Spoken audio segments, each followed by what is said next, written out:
Аңсың халық үміттері көк аспанда, желбіресең көк байрағың, жаса мәңгі қазағымның жігіттері.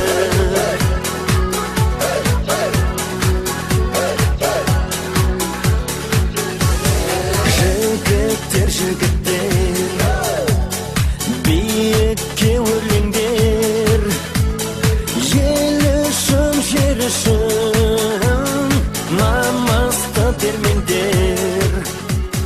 Құрметті ер балалар, сіздерді 7 мамыр отан қорғаушылар күнімен шын жүрекпен құттықтаймын. Отанға адал, елге қайырымды, отбасына мейірімді болыңыз. Қайратты, мақсатты болыңыз. Сабақта тек 5-ке оқыңыз. Денсаулығыңызға саулық тілеймін. Әрқашан аспанымыз ашық, еліміз тыныш болсын. Тағы да мерекелеріңізбен шын жүрекпен құттықтаймын.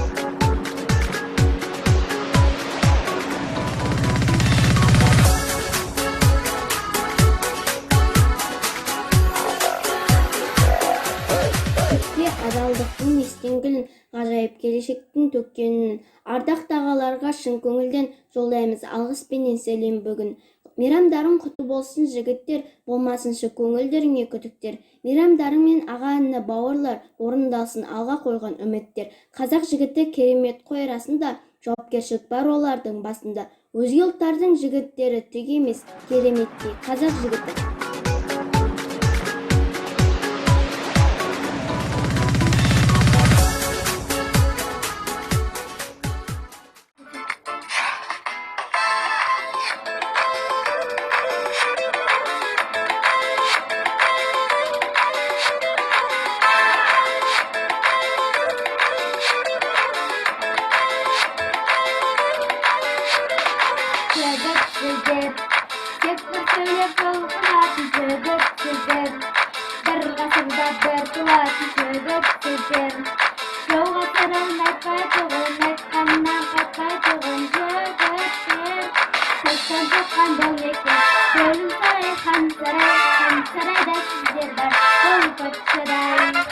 Sizler kalay bizler, ölçürümüzden sılay, yüzük büyük arkadaşlar,